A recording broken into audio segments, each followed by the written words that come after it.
Gnolls are one of the go-to monster minion options dungeon masters throw at their players. But unlike the other traditional monstrous species like orcs, goblins, and kobolds, Gnolls have yet to officially find their way onto the player character sheet because some wizards on a coast decided to hit backspace on Gnoll Lore with the latest edition of D&D. This is Josh, welcome to Dungeoneers Pack. Today we will be looking at the lore problem created by Wizards of the Coast that is stopping you from playing the giggling demon furbaby at your tables. Along with that, I'll drop some ideas that you can use in your games to add some spice to your settings Gnoll Lore and give you some player species traits so you can create a heroic giggly demon furbaby. The Gnoll we love with the pointy end of our stabby tool wasn't the hairy corpse-eating hyena person we know now. Back in 1974, the Gnoll was one of the first monsters introduced in the D&D White Box set. During that time, the Gnolls were described as a cross between a gnoll and a troll, hence the name Gnoll. It wasn't until the publication of Advanced Dungeons & Dragons Monster Manual in 1977 that Gnolls were changed from an ugly overgrown baby to the commonly depicted demonic scavenger beastfolk. Fast forward to 5th edition, Gnolls are currently just hairy mindless killing machines. According to the current edition lore, Gnolls were created when the demon lord Yeenoghu found his way to the material plane to destroy all of civilization.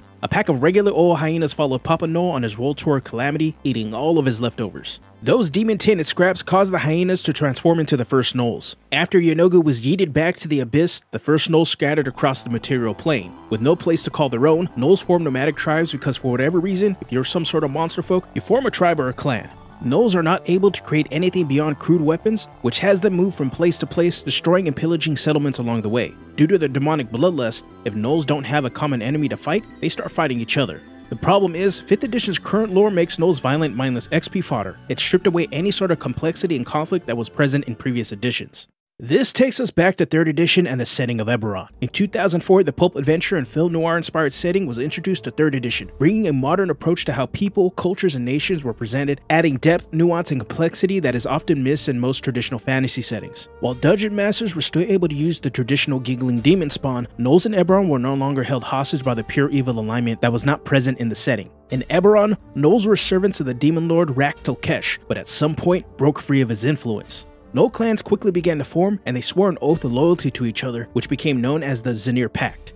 Through the Zanir Pact, Gnolls have remained an independent force in the nation of Droam. Gnolls from the Zanir Pact are expert hunters, trackers, and mercenaries. The Pact sells their services to non-Gnoll warlords in Droam, as well as a few of the magic industry corporations known as the Dragon-marked houses. While the standard Gnoll struggles to create, Zanir Pact Gnolls have expert tanners and smiths that provide the entire Pact with equipment. In addition, there are demon-hunting warrior Gnolls known as the Volt, who are similar to paladins. This Eberron lore most importantly provided a Gnoll player option. The introduction of playable Gnolls influenced the meta lore of 3rd edition. Like Eberron Gnolls, some Gnolls broke free from their Gnoll daddy's influence, with many of these free Gnolls being mercenaries or hired for their hunting and tracking expertise. Dungeon masters and players were given the green light to use the species in a variety of ways. If you still wanted demon spawn Gnolls tied to a demon overlord, you got it. If you wanted antagonistic Gnolls that could be reasoned with, have at it.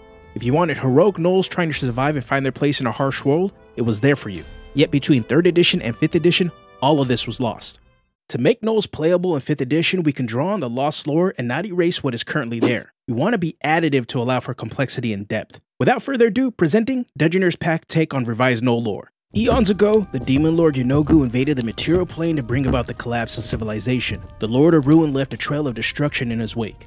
Scavenging off those that had perished at the hands of Yeenoghu was a cackle of hyenas, but unbeknownst to them, the bodies that the hyenas were consuming were corrupted with Yeenoghu's essence. As they continued to follow the demon lord and consume the remains, they were cursed with aggression, a hunger for blood, and the inability to create. These hyenas were transformed into the first Gnolls. Even with an army of Gnolls at Yeenoghu's side, the forces of good banished the Lord of Ruin back to the plane of abyss. With the demon lord's defeat, the surviving Gnolls scattered across the material plane. As time passed, Yeenoghu's control over the Gnolls began to wane. A few Gnoll clans began to break off from Yeenoghu's most loyal followers. While some of these Gnolls began to worship new gods, they were unable to shake the curse of bloodlust. Others began to find a connection to nature, the elements, and even the Fae. As Yeenoghu's curse weakened, these Gnolls regained their ability to create. The Gnolls forged a new path, with some hoping to save their corrupted kin, while others looked to find their place in the world. Last but not least are the abilities for player character Gnolls for 5th edition.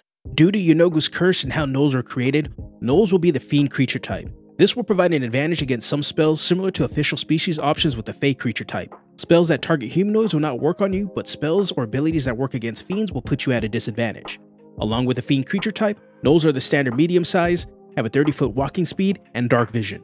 Gnolls being transformed from hyenas, I gave them the bite, keen senses, and nervous cackle traits, as all of these abilities are meant to give you the flavor of being an animal folk. Bite will allow you to make an unarmed strike that deals piercing damage. Keen senses will grant you proficiency with the perception skill to give off the feeling of heightened animal senses. Nervous cackle is meant to play into the characteristic giggle hyenas are known for. The reason it's titled nervous cackle is because hyenas laugh whenever they are in a stressful situation. Whenever a hostile creature ends its turn within 10 feet of you, as a reaction, that creature must succeed on a wisdom saving throw against a DC of 8 plus your proficiency bonus plus your charisma modifier, or they have disadvantage on attack rolls against creatures other than you until the end of their next turn. This is meant to be a mix of comedic fun at the table while also giving the Gnoll access to a frontliner tool. Your nervous laughing draws the attention of your enemies, allowing your allies to be safe for a turn. The last ability is Rampage, which takes inspiration from the ability from the Gnoll monster stat block. This will allow you to benefit from being aggressive and ties into Yunaga's Curse of Bloodlust if you want to flavor this ability as so. When you drop a creature to 0 hit points or critically hit them with a melee weapon attack, you can use your bonus action to move half your speed to another hostile creature, and if you are within range, you can bite them. As I mentioned previously, this could stem from the Curse of Bloodlust, or you can flavor it as a heroic dash to the next enemy hurting your allies. With that said, if you want to play a Gnoll, you can get the species option in the description below for free. For patrons, you can get a PDF copy with art by Mick Cortez on Patreon. If you want to see more content like this, let me know what other D&D monsters you want to see as player options. Alright, I'm out of here. Have a good one.